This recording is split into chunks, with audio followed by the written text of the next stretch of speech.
Sebelumnya pemirsa, ribuan santri dalam Forum Ukhuwah Islamiyah juga menggelar aksi solidaritas untuk Palestina di Jalan Malioboro, Yogyakarta.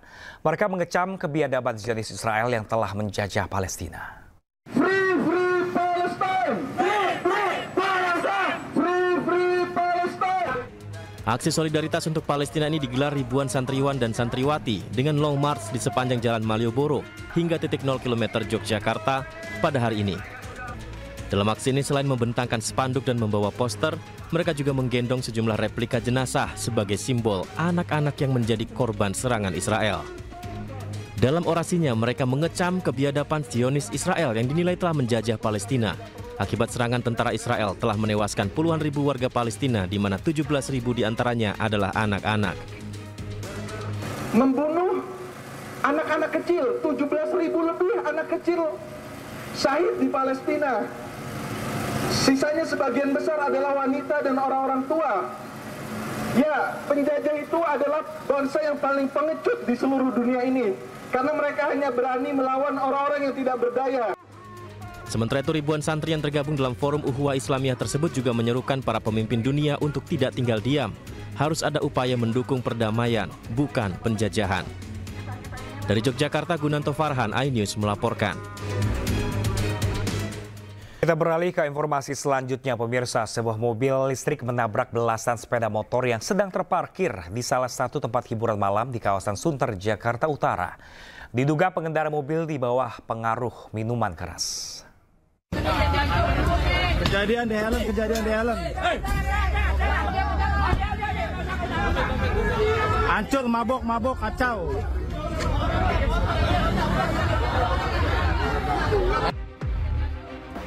Menurut keterangan saksi di lokasi kejadian, mobil listrik tengah melaju dari arah Kelapa Gading menuju Sunter dalam kecepatan tinggi. Kacau, 3 dini hari, mobil Hyundai nabrak parkiran motor di Helen. Kondisi jalan yang sedikit menanjak membuat mobil menabrak sepeda motor yang berada di bahu jalan terlebih dahulu, hingga kemudian menabrak belasan sepeda motor lainnya yang sedang terparkir. Pengendara mobil diduga dalam pengaruh minuman keras, nyaris diamuk massa yang berada di lokasi kejadian. Selain itu, seorang juru parkir mengalami luka dan langsung dilarikan ke rumah sakit. Beberapa gerobak pedagang ikut tertabrak dalam kejadian ini. Posisi mobil yang dari sana ngebut, Bu. Posisi yang ngebut, terus tiba-tiba kan saya dengar tuh suara kayak percikan api, nyenggol lah di motor parkir di bahu jalan itu. Pas itu posisi ngebut, motor kelindas, langsung mobil tiba-tiba naik ke atas gitu. Mungkin dia banting setir ya, banting setir ke kiri langsung naik ke beberapa motor pada hancur juga sih. Hingga kini belum ada keterangan resmi dari pihak kepolisian maupun pihak manajemen tempat hiburan yang menjadi korban terkait peristiwa kecelakaan ini. Dari Jakarta, Sofyan, iNews melaporkan. Sementara itu, pemirsa, Gubernur Jakarta Pramono Anung meminta maaf kepada masyarakat terkait peristiwa kemacetan parah yang terjadi di Tanjung Priok. Pramono langsung memberikan teguran keras ke Pelindo imbas kemacetan tersebut.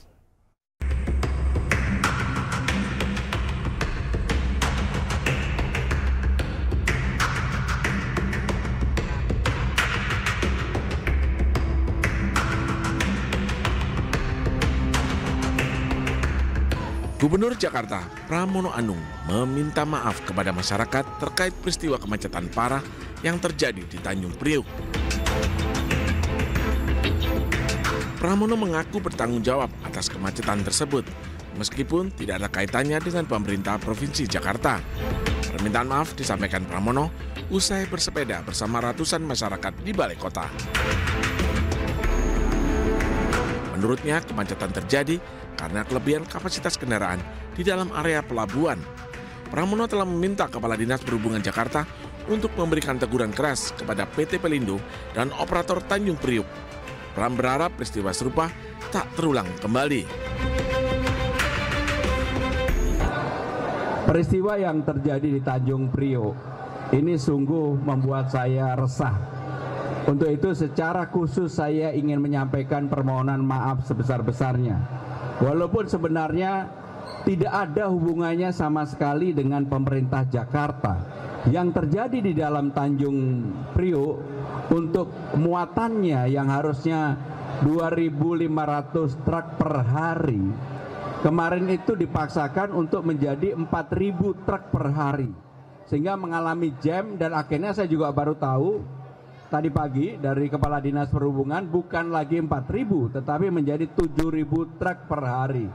Ini menunjukkan bahwa ketidakprofesionalan pengelola yang ada di Tanjung Priok. Untuk itu saya sudah meminta kepada Kepala Dinas Perhubungan untuk memberikan teguran sekeras-kerasnya. Karena sudah 3 hari kemacetan ini nggak boleh terjadi kembali. Dan Pelindo secara terbuka sudah meminta maaf baik kepada pemerintah Jakarta yang terkena akses dari hal tersebut maupun kepada masyarakat. Tetapi apapun karena ini terjadi di Jakarta, sebagai Gubernur Jakarta saya bertanggung jawab dan memohon maaf atas kejadian tersebut dan tidak boleh terjadi kembali. Bahkan tadi saya sudah sampaikan kepada Kepala Dinas Perhubungan, kalau diperlukan saya akan berkirim surat kepada Pelindo untuk memberikan peringatan sekeras-kerasnya atau cukup dengan Kepala Dinas, dan yang penting ini tidak boleh terjadi kembali. Sebelumnya, antrian kendaraan sekitar 8 km terjadi di Jalan Yosudarso, arah Pelabuhan Tanjung Priok, dan mengular di depan New Priok Terminal Container One. Kemacetan parah ini membuat aktivitas warga terganggu. Jarak tempuh perjalanan yang harusnya singkat harus molor hingga berjam-jam. Dari Jakarta, Tim Liputan iNews melaporkan. Selanjutnya pemirsa, cerita pilu mantan pemain Oriental Circus Indonesia tengah menghebohkan jagat maya. Mereka melaporkan dugaan penganiayaan yang dilakukan manajemen sirkus kepada Kementerian HAM.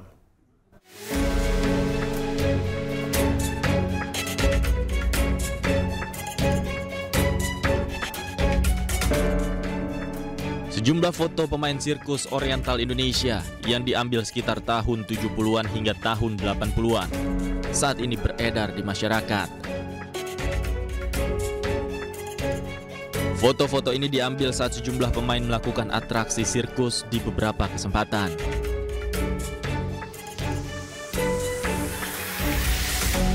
Ada juga sebuah foto yang bertuliskan curahan hati salah satu pemainnya yang jatuh saat atraksi dan sempat tidak sadarkan diri selama beberapa jam.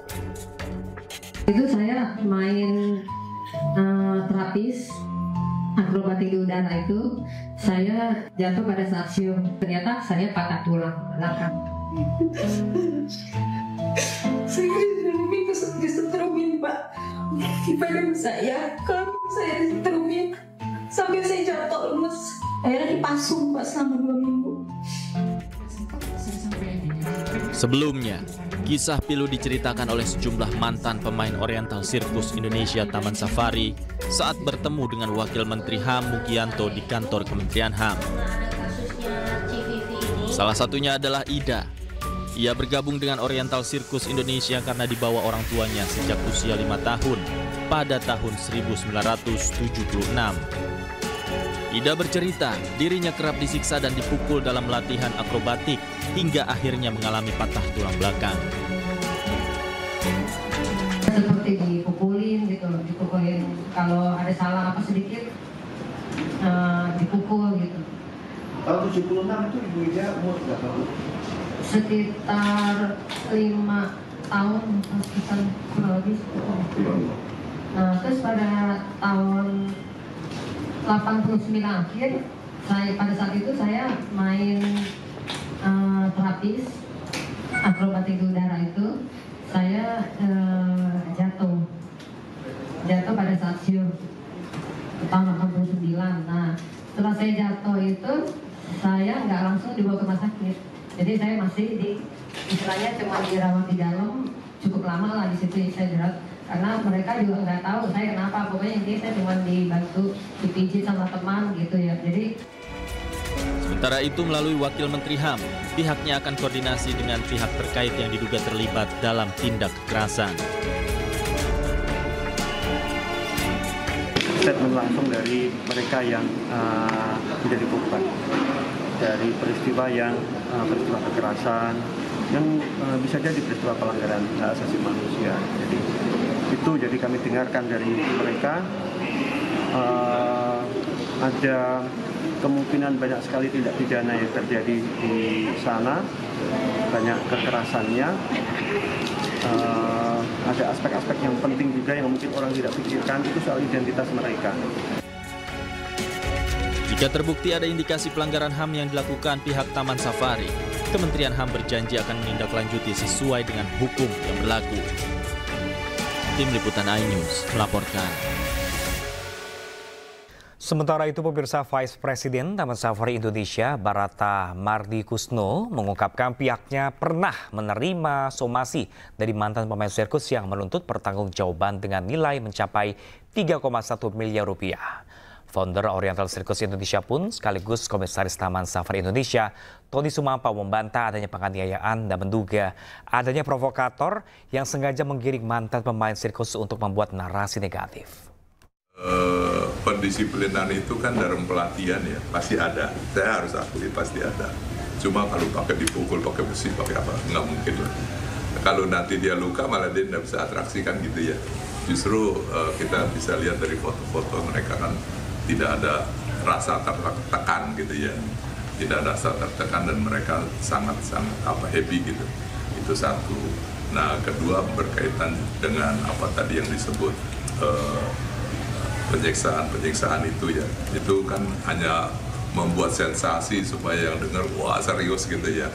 Kalau benar-benar apakah benar seperti itu ya, itu juga kan sangat tidak dimasuk di akal gitu ya perbuatan itu.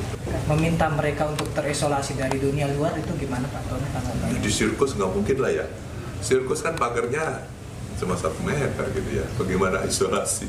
Nggak bisa juga. Kan sirkus itu bebas ya, malah anak-anak itu kan biasa bantu. Kalau ada filmnya bisa dilihat waktu sirkus berjalan tuh ada tuh, ya anak-anak kan bantu ini, bantu itu gitu ya, bantu pengunjung, bantu apa, melayani gitu kan, seperti itu. Jadi nggak bisa diisolasi kalau sirkus, karena keluar masuknya pengunjung kan banyak ya, nggak bisa kita cegah. Jadi sulit sekali. Ada sosok provokasinya gitu loh yang menciptakan ini.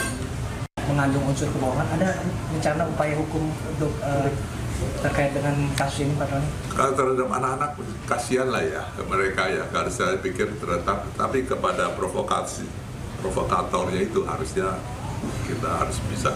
Artinya lagi mengupayakan upaya hukum? Iya, kita akan upayakan itu. Tapi terhadap anak-anak ya kayak anak sendiri lah ya, bagaimana dia bicara juga kan kita harus sadar mereka memang dibawa ke arahnya ke situ kan gitu ya. Pasti mereka akan cacat nanti kan. Ya. Pak, kalau untuk pembicaraan dengan Kementerian HAM kan kemarin mereka bilang minggu ini ya mau ngobrol dengan... Saya malah belum tahu, saya dengar gitu ya, bukan ke saya mungkin ya. Akan memanggil untuk berdialog. Ya saya belum ada. Saya belum tahu. Oh. Kalau dipanggil mungkin dari Pak Tony sendiri tanggapannya bagaimana Pak? Ya, pemirsa, terima kasih masih bersama kami di iNews Siang. Massa dari berbagai ormas dan daerah kembali menggelar aksi bela Palestina di depan gedung Kedutaan Besar Amerika Serikat di Jakarta. Massa mengecam Israel dan menuntut kemerdekaan bangsa Palestina. Saksi kebenaran sampai kita pulang membawa hujan ini di hadapan Allah SWT. Ketika kita nanti bagaimana kemerdekaan kita? Massa berkumpul di gedung Kedutaan Besar Amerika Serikat di kawasan Gambir, Jakarta Pusat pada pagi tadi. Massa kemudian berjalan menuju area Balai Kota Jakarta dengan mengenakan atribut negara Palestina. Massa terus berorasi. Kata abang, yang Allah izinkan masih kepedulian kita sebagai manusia. Saya kata abang, yang Allah izinkan masih bisa berada di sini. Allah pilih untuk istiqomah si saksi kebenaran. Personil kepolisian pun dikerahkan untuk mengamankan jalannya aksi. Adapun dalam aksinya, massa mendesak Israel agar segera menghentikan serangannya di Gaza dan menuntut kemerdekaan Palestina. Adalah satu karya dari anak Palestina yang nama Sofia. Saya yakin teman-teman tahu bersuara dalam bahasa kita, bahasa Indonesia. Dan pemirsa, untuk mengetahui bagaimanakah situasi terkini di lokasi, kita sudah bergabung dengan rekan kami Nata Arman. Selamat siang Nata, apakah peserta aksi bela Palestina masih lakukan long march di sana?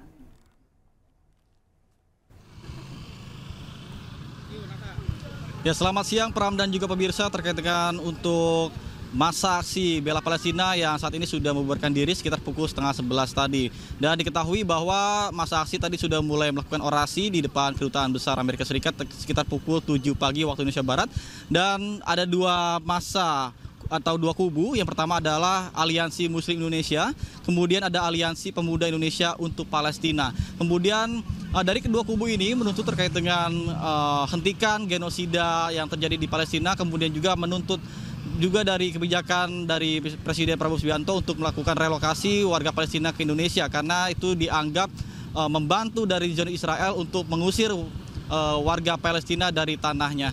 Kemudian kami sampaikan juga bahwa untuk sekitaran jalan juga tadi ketika pukul 7 pagi sempat dilakukan penutupan jalur di Jalan Merdeka Barat, namun sudah kembali dibuka sekitar pukul 10:30 mengingat masa aksi yang sudah membubarkan diri setelah pembacaan doa yang tadi sudah disampaikan. Kemudian kami sampaikan juga untuk saat ini situasi sudah mulai landai karena sekitar pukul 10:30 ataupun sekitar pukul 10 banyak juga dari beberapa massa yang berkumpul sudah mulai membubarkan diri dan memadati beberapa titik stasiun dan juga halte Transjakarta yang ada di sekitaran wilayah Jakarta Pusat ini. Kemudian juga dapat kami sampaikan bahwa untuk beberapa poin yang tadi disampaikan dari pihak Aliansi Pemuda Indonesia untuk Palestina, nantinya pada besok hari akan dilakukan camping di depan Kedutaan Besar Amerika Serikat yang rencananya akan berlangsung selama 7 hari. Dan ini pun masih terus berkoordinasi dengan pihak polisian juga bagaimana nantinya akan dilakukan antisipasi untuk menghindari hal-hal yang tidak diinginkan terjadi.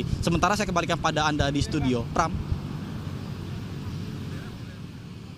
Amerika Serikat di Jakarta, terima kasih dan selamat bertugas kembali. Pemirsa, selain di Jakarta, puluhan ribu warga dari berbagai daerah di wilayah Jawa Barat juga melakukan aksi bela Palestina di Kota Bandung pagi tadi, pemirsa. Mereka melakukan aksi di beberapa titik, mulai dari berkumpul di Masjid Pusdai Bejabar, Gedung Sate hingga Gedung Merdeka, Jalan Asia Afrika.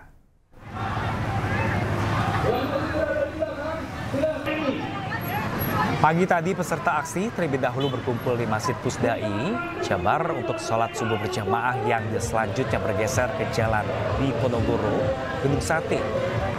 Para peserta aksi berasal dari berbagai usia, mulai dari anak-anak, remaja, dewasa, hingga lansia.